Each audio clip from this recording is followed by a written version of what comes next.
CM Sai 57,000 श्रमिकों को 49.43 करोड़ रुपए राशि का डीबीटी के माध्यम से करेंगे वितरण। मुख्यमंत्री विष्णुदेव साय के नेतृत्व में प्रदेश के श्रमिकों के हित में अनेक कल्याणकारी योजनाएं संचालित की जा रही हैं, जिसका सीधा लाभ श्रमिकों एवं उनके परिवार के सदस्यों को मिल रहा है। उद्योग मंत्री श्री लखनलाल देवांगन ने बताया कि मुख्यमंत्री विष्णुदेव साय 17 सितम्बर विश्वकर्मा जयंती के अवसर पर श्रमिक सम्मेलन में 57,000 से अधिक पंजीकृत श्रमिकों एवं उनके परिवार के सदस्यों को 49,43,52,294 रुपए केंद्रीकृत डीबीटी के माध्यम से वितरण करेंगे। यह सम्मेलन राजधानी के इंदिरा गांधी कृषि विश्वविद्यालय जोरा के कृषि मंडपम में होना है।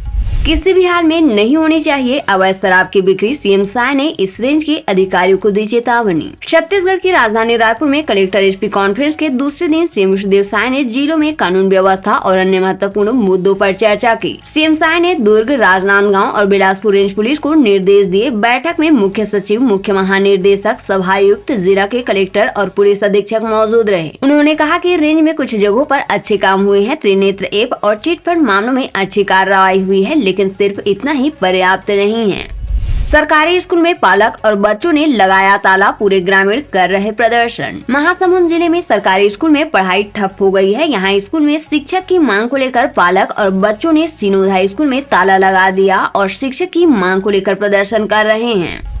छत्तीसगढ़ में अब हिंदी में होगी एमबीबीएस की पढ़ाई, सीएम बोले। मेडिकल कॉलेजों में किताबें देंगे, शिक्षा के सभी क्षेत्र में इसे करेंगे लागू। छत्तीसगढ़ में अब एमबीबीएस की पढ़ाई हिंदी में होगी। हिंदी दिवस पर मुख्यमंत्री विष्णुदेव साय ने यह घोषणा की है। इस हिसाब से सरकार हिंदी के किताब भी उपलब्ध कराएगी, जिससे डॉक्टर हिंदी माध्यम से पढ़ाई पूरी कर सके। मुख्यमंत्री विष्णुदेव साय ने कहा कि हमारी सरकार बड़ा निर्णय ले रही है। हिंदी दिवस मनाने की सार्थकता तभी है जब हम अपने कामकाज को हिंदी में करें, शिक्षा के हर स्तर पर हिंदी को लागू करें। छत्तीसगढ़ में फिर शुरू होगी भारी बारिश का दौर, सरगुजा और बिलासपुर संभाग में ऑरेंज अलर्ट। छत्तीसगढ़ में मौसम के फिर से बदलने के आसार हैं। राज्य के विभिन्न हिस्सों में बारिश का दौर शुरू हो सकता है, जिसमें राजधानी भी शामिल है। मौसम विभाग ने सरगुजा और बिलासपुर संभाग के कई जिलों के लिए ऑरेंज अलर्ट जारी किया है। इसके अलावा अन्य क्षेत्रों में हल्की से मध्यम बारिश की संभावना है। छुट्टी की अधिसूचना जारी, सरकार ने छुट्टी की तारीख में बदलाव को लेकर जारी किया नोटिफिकेशन। छत्तीसगढ़ सरकार ने छुट्टी की तारीख में बदलाव किया है। इस संबंध में सामान्य प्रशासन विभाग से आदेश पहले ही जारी किया गया था। अब इसकी अधिसूचना भी जारी कर दी गई है। अधिसूचना में कहा गया है कि 2024 के लिए अवकाश घोषित कर दिए गए हैं, जिसमें सार्वजनिक और सामान्य अवकाश की सूची में ईद ए मिलाद के लिए 17 सितम्बर 2024 दिन मंगलवार को अवकाश घोषित है। 17 सितम्बर को घोषित सार्वजनिक और सामान्य अवकाश को निरस्त करते हुए 16/9/2024 दिन सोमवार को ईद ए मिलाद के लिए सार्वजनिक एवं सामान्य अवकाश घोषित करता है। वही 17 तारीख दिन मंगलवार को अनंत चतुर्दशी एवं विश्वकर्मा जयंती के अवसर पर घोषित ऐच्छिक अवकाश यथावत रहेंगे। अयोध्या, काशी और उज्जैन से कम नहीं होगी मामा माया की नगरी रतनपुर, बदलेगी धर्म नगरी की दशा। बता दें कि अयोध्या, काशी व उज्जैन महाकाल कॉरिडोर की तरह छत्तीसगढ़ के प्रसिद्ध शक्तिपीठ मामा माया मंदिर को भी कॉरिडोर के रूप में डेवलप किया जाएगा। सरकार ने इसकी प्लानिंग भी शुरू कर दी है। एमबीसीसी की बैठक में केंद्रीय राज्य मंत्री तोखन साहू ने इस संबंध में अधिकारियों को विस्तृत योजना बनाने के निर्देश दिए हैं। प्लानिंग के तहत कॉरिडोर के रूप में मामा माया मंदिर परिसर में श्रद्धालुओं व पर्यटकों के लिए कई नई सुविधाएं विकसित की जाएंगी। पीएम आवास धांधली की शिकायत, ग्रामीणों ने रसूखदारों को आवंटन करने का लगाया आरोप, विधायक के पास पहुंचे ग्रामीण। छत्तीसगढ़ के कवर्धा जिले के पांडातरई नगर पंचायत में रसूखदारों और अधिकारियों की मिलीभगत से प्रधानमंत्री आवास योजना का दुरुपयोग करने का मामला सामने आया है। एक ओर जहां गरीब परिवार आवास के लिए भटक रहे हैं, तो वहीं दूसरी ओर नगर पंचायत में रसूखदारों को प्रधानमंत्री आवास आवंटन किया जा रहा है, जिसमें आवास के बजाय शॉपिंग कॉम्प्लेक्स का निर्माण कराया गया है।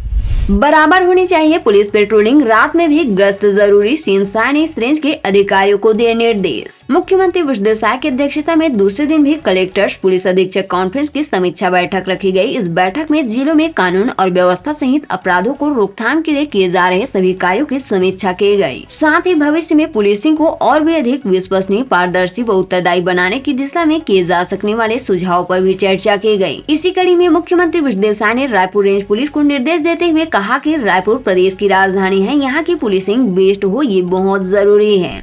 छत्तीसगढ़ के राशन बचत घोटाले में विधानसभा समिति ने मांगी जानकारी, कई जिलों के खाद्य निरीक्षकों पर गिर सकती है गाज। बता दें कि कांग्रेस सरकार में हुई 219 करोड़ के खाद्यान्न घोटाले को लेकर विधानसभा समिति ने फिर से 16 बिंदुओं में जानकारी मांगी है। इससे पहले अगस्त माह में भी 29 बिंदुओं पर जानकारी मांगी गई थी। राशन घोटाले की जाँच को लेकर अब तक 55 बिंदुओं में जानकारी मांगी जा चुकी है। अब मांगी गई जानकारी में कई जिलों के खाद्य निरीक्षकों पर गाज गिरना तय है।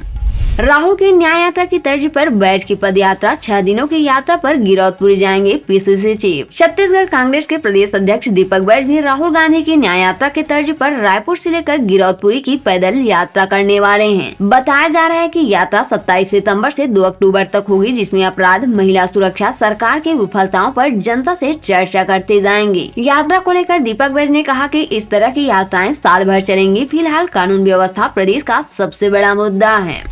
आधार कार्ड पर सरकार का बड़ा अपडेट, इस तारीख तक नहीं कराया ये काम तो आप होंगे परेशान। अगर आपने भी अपने आधार कार्ड को अभी तक अपडेट नहीं कराया है तो ये खबर आपके ही काम की है। भारतीय विशिष्ट पहचान प्राधिकरण आधार अपडेट कराने की फ्री योजना चला रही है। आपको बता दें कि UIDAI के आधार अपडेट की तारीख बढ़ा दी गई है। आपको बता दें कि आधार अपडेट की मुफ्त योजना की अंतिम तिथि को 14 दिसंबर 2024 तक बढ़ा दिया गया है। मिली जानकारी के अनुसार जिन लोगों के आधार कार्ड 10 साल पुराने हो चुकी हैं, उन्हें अपने आधार में पता और पहचान की जानकारी अपडेट कराना अनिवार्य कर दिया गया है। यदि वे जल्द ही अपने आधार कार्ड की जानकारी को अपडेट नहीं कराते हैं तो उनके आधार कार्ड सस्पेंड हो सकते हैं। राशन कार्ड नवीनीकरण की डेट फिर बढ़ी, अब इस तारीख तक करा सकते हैं अपडेट। बता दें कि छत्तीसगढ़ में राशन कार्डों के नवीनीकरण के लिए 31 अक्टूबर तक का समय मिल गया है। पहले अंतिम तिथि 30 सितंबर तय थी। वर्तमान स्थिति को देखते हुए तिथि 1 माह आगे बढ़ा दी गई है। 25 जनवरी से राशन कार्ड नवीनीकरण की प्रक्रिया जारी है। कहां रुकेगी दुर्ग विशाखापट्टनम वंदे भारत एक्सप्रेस, जानिए रूट। प्रधानमंत्री नरेंद्र मोदी 16 सितंबर को वीसी के जरिए छत्तीसगढ़ की दूसरी रायपुर विशाखापट्टनम वंदे भारत एक्सप्रेस को हरी झंडी दिखाकर शुभारंभ करेंगे। यह ट्रेन पहले दिन रायपुर स्टेशन से उद्घाटन स्पेशल के रूप में समय सारणी के अनुसार चलेगी, जबकि 20 सितंबर से दुर्ग विशाखापट्टनम वंदे भारत एक्सप्रेस अपने नियत समय सारणी के अनुसार चलने वाले हैं।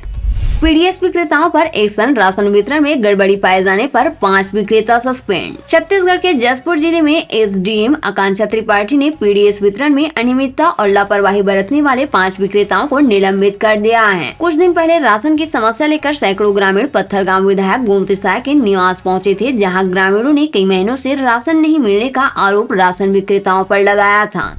पुरानी पेंशन योजना की मांग को लेकर दिल्ली में होगी बैठक। राष्ट्रीय पुरानी पेंशन बहाली संयुक्त मोर्चा की राष्ट्रीय एवं प्रदेश पदाधिकारियों की बैठक राजेंद्र भवन, दीनदयाल उपाध्याय मार्ग, नई दिल्ली में आज 16 सितंबर को आयोजित किया गया है। राष्ट्रीय पुरानी पेंशन बहाली संयुक्त मोर्चा के राष्ट्रीय बैठक में छत्तीसगढ़ से राष्ट्रीय महासचिव वीरेंद्र दुबे, राष्ट्रीय IT सेल प्रभारी बसंत चतुर्वेदी, विवेक शर्मा, विष्णु शर्मा, प्यारेलाल साहू, नवधा चंद्रा, हरिशंकर बेहरा शामिल होंगे।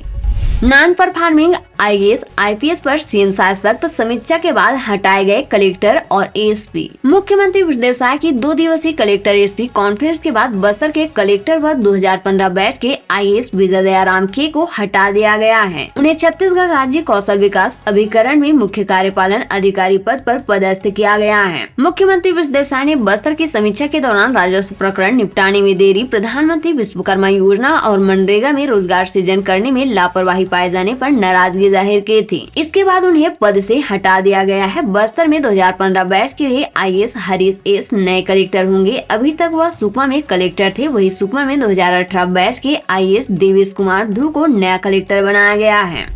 छत्तीसगढ़ में एक ही परिवार के 5 लोगों की हत्या। छत्तीसगढ़ के सुकमा जिले के दिल दहला देने वाली घटना में रविवार को जादू टोना के संदेह में एक ही परिवार के 5 सदस्यों की ग्रामीणों ने डंडे से पीट कर हत्या कर दी। मृतकों में 3 महिला व 2 पुरुष हैं। यह मामला कोटा थाना क्षेत्र के मुरलीगुड़ा के समीप स्थित ग्राम एतकल का है। ग्रामीणों को गाँव के परिवार पर जादू टोना करने का संदेह था। इससे गुस्साए ग्रामीणों ने यह जघन्य कदम उठा लिया। किसानों के लिए बड़ी खबर, एक कॉल में मिलेगा फसल बीमा से जुड़ी सारी समस्या का हल। जारी किया गया टोल फ्री नंबर। किसानों को सशक्त और आत्मनिर्भर बनाने के उद्देश्य से सरकार विभिन्न योजनाओं को चला रही है, जिसमें से प्रधानमंत्री फसल बीमा योजना एक प्रमुख योजना है। यह योजना किसानों के लिए लाभकारी साबित हो रही है, क्योंकि इससे किसानों को उनकी फसलों की सुरक्षा के लिए बीमा मिलता है। इस योजना का मुख्य उद्देश्य प्राकृतिक आपदाओं, कीटों और रोगों से होने वाले फसल नुकसान के खिलाफ किसानों को वित्तीय सहायता प्रदान की जाती है। हालांकि कई किसानों को इस योजना का पूरा लाभ उठाने में समस्याओं का सामना करना पड़ता है। जानकारी के अनुसार अब किसानों को फसल बीमा से संबंधित समस्याओं के समाधान के लिए टोल फ्री नंबर 14447 जारी किया गया है। इस नंबर पर कॉल करके किसान अपनी शिकायतें दर्ज करा सकते हैं।